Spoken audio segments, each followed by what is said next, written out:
How does our immune system work? Have you ever wondered why some people are more susceptible to different illnesses and constantly battling ill health, while some others are in such good shape that it seems like diseases just pass them by? Well, both good and bad health have a lot to do with our body's immunity. Let's watch this video featuring the human body's immune system, how it functions, what makes it strong, what makes it weak, and ways to make it healthy. Subscribe and hit that bell icon so you don't miss out on our latest videos. You curious? Discover more, know more. What is the immune system?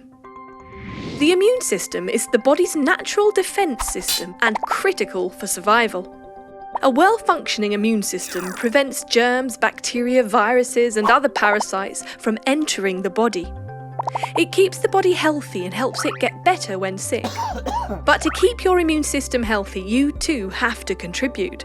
It is important to ensure that you sleep well, remain active, eat right, manage your weight, and take on less stress.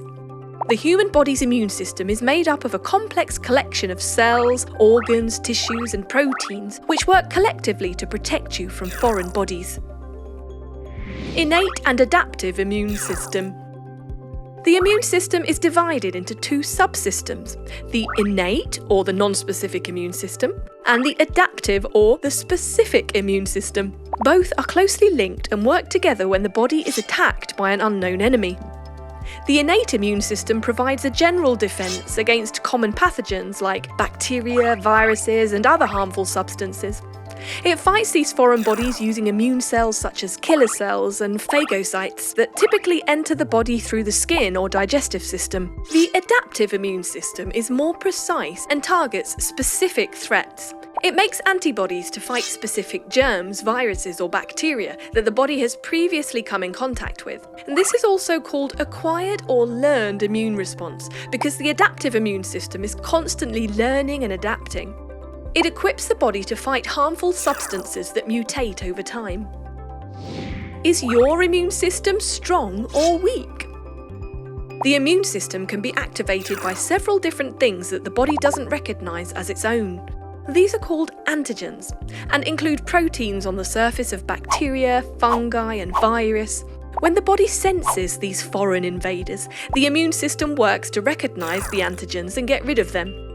When the immune system is functioning well, it can differentiate between cells that belong to the body and antigens or substances that are alien to the body. It then readies itself to attack and kill the invader germs that are likely to cause the body harm. To do this, B lymphocytes are triggered to make antibodies or immunoglobulins, which attach themselves to specific antigens. A good example of this is when we get a vaccine. The immune system will fortify itself with antibodies to fight the foreign cells if and when they attack in the future. Antibodies usually stay in our bodies for a while, in case we have to fight the same germ again. However, if your immune system is weak and unable to fight against the invader, an infection may develop. Sometimes the immune system starts an attack even when there is no foreign body invasion. This occurs when it mistakenly thinks its own cells are foreign cells. It then attacks healthy, harmless cells in the body and can continue the attack even after the invader has been eliminated. This is known as an autoimmune response and can result in autoimmune diseases and allergic reactions. The main parts of the immune system. White blood cells. White blood cells are central to the immune system. They are made in the bone marrow and are part of the lymphatic system. They are the soldiers that protect us from harmful bacteria and viruses. The moment the body recognises the threat of an invader, white blood cells attack and destroy the germs to keep you safe and healthy. There are different types of white blood cells. They either move through your bloodstream and body or reside in a particular tissue, waiting to be called into action when a foreign substance threatens the body. Lymph nodes. These small glands that make up the body's lymphatic system filter and destroy germs so that they cannot wreak havoc in other parts of the body. Lymph nodes have immune cells that analyse the foreign substances that make the body vulnerable. Then they get ready to fight by replicating and dispersing specific lymphocytes or white blood cells to fight off that particular invader. There are hundreds of lymph nodes all over the body, including in the neck, armpits, and groin. Swollen tender lymph nodes means that your body is fighting an infection. Spleen.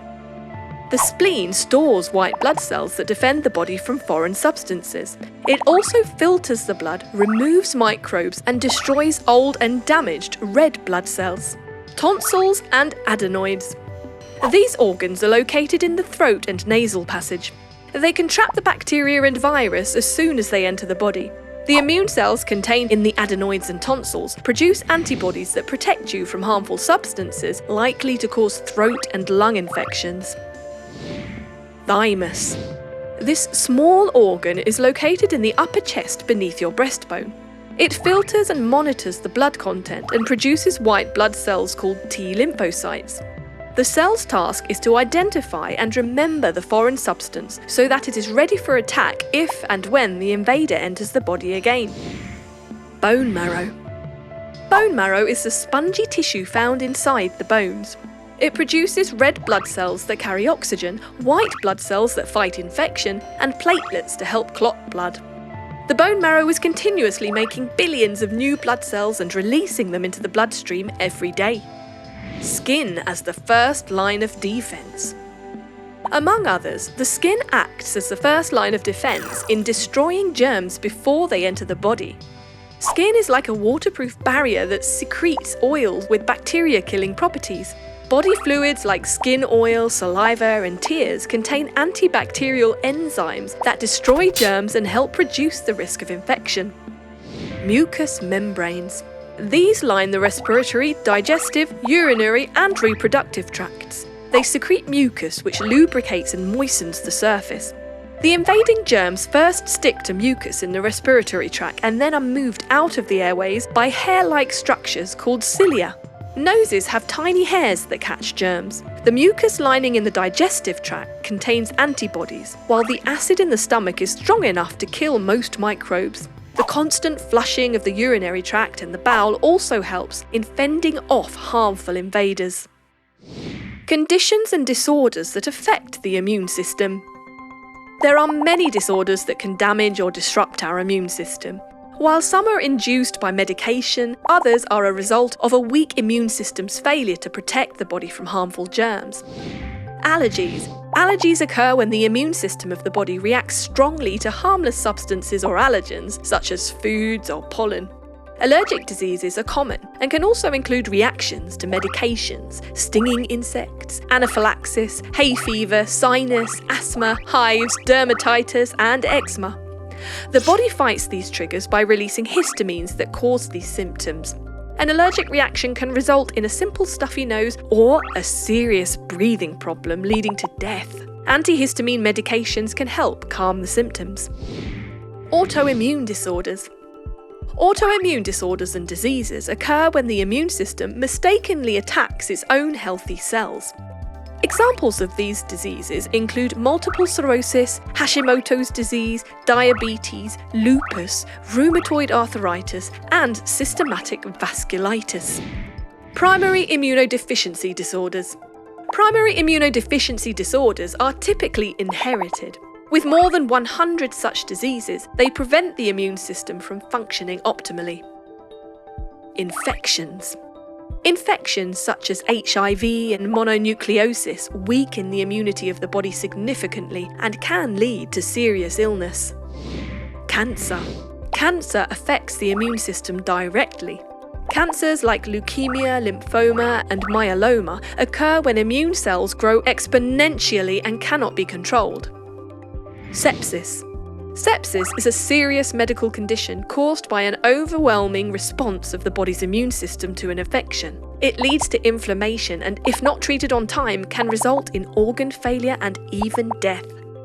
Medications such as corticosteroids, which are required to treat certain inflammatory diseases such as systematic vasculitis, myositis, arthritis, and lupus, actually tend to weaken the immune system.